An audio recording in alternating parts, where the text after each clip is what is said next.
राहुल, क्या तुमने पैरागढ़ वाले बाघ के बारे में सुना है? लोग कहते हैं वहां कोई छलावा रहता है।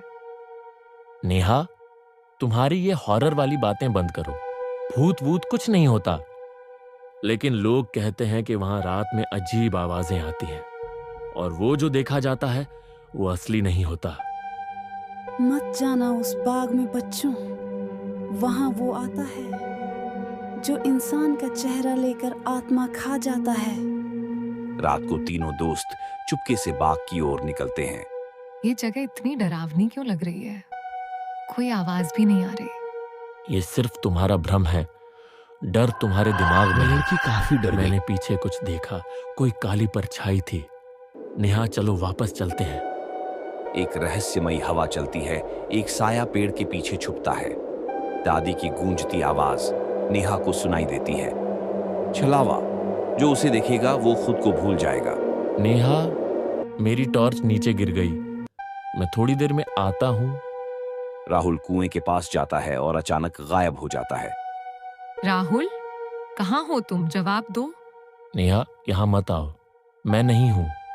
ये मैं नहीं हूं। क्या मतलब? क्या बकवास कर रहे हो? पीछे से कोई छूता है। नेहा मुड़ती है। वही चेहरा, पर आंखें काली और चेहरा अजीब। अब तुमने मुझे देख लिया। तुम मुझसे बच नहीं सकती। सुबह गांव लौटते समय। नेहा, तुम्हें क्या हुआ? तुम कुछ बोल क्यों नहीं रही? नेहा धीरे मुस्कुराती है, पर उसकी आंखें अब भी काली हैं। मैंने देखा उसे।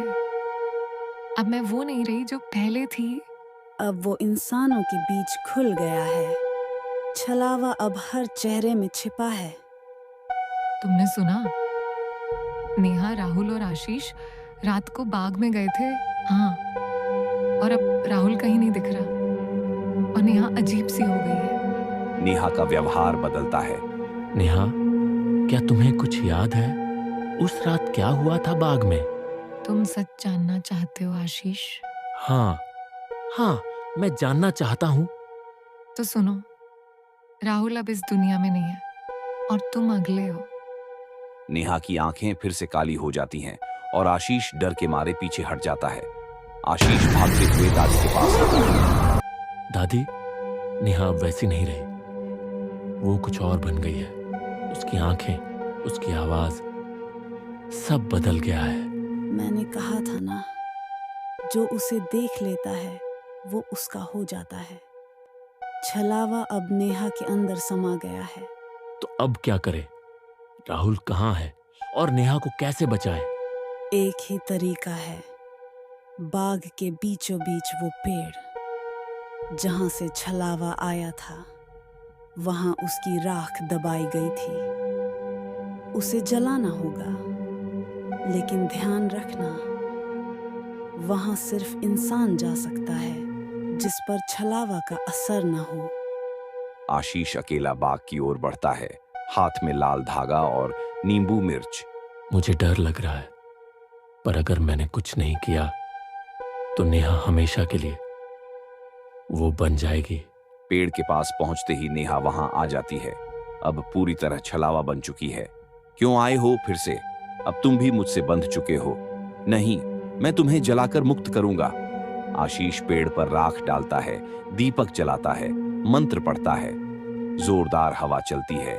नेहा चिल्लाती है। काली परछाई गायब होने लगती है। अंत सब कुछ शांत हो जाता है। उसने कर दिखाया।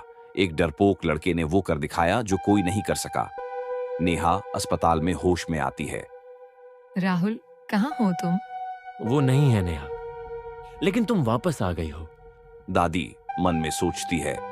छलावा तो गया, लेकिन उसकी परछाई अभी बाकी है। अगली अमावस्या शायद फिर लौटे। 6 महीने बाद सब कुछ शांत, पर कुछ बाकी है। नेहा डायरी में लिखते हुए। 6 महीने हो गए, सब कुछ ठीक लग रहा है, लेकिन कभी कभी आईने में खुद को देखकर डर लगता है। क्या वो सब खत्म हो गया है? नेहा, चलो गांव के मेले में चलते हैं, थोड़ा मूड फ्रेश होगा। हाँ, चलो। मेले में दोनों हंसते हैं, चूड़ी, झूला, पकौड़े। पर तभी एक छोटी बच्ची नेहा की ओर इशारा करती है। मम्मी देखो, वो दीदी के पीछे कोई खड़ा है। क्या? पीछे कोई नहीं होता। उसके अंदर फिर से वो आ गया है। दादी अब गांव से दूर कहीं जा चुकी थीं, लेकिन नेहा उन्हें ढूंढती है।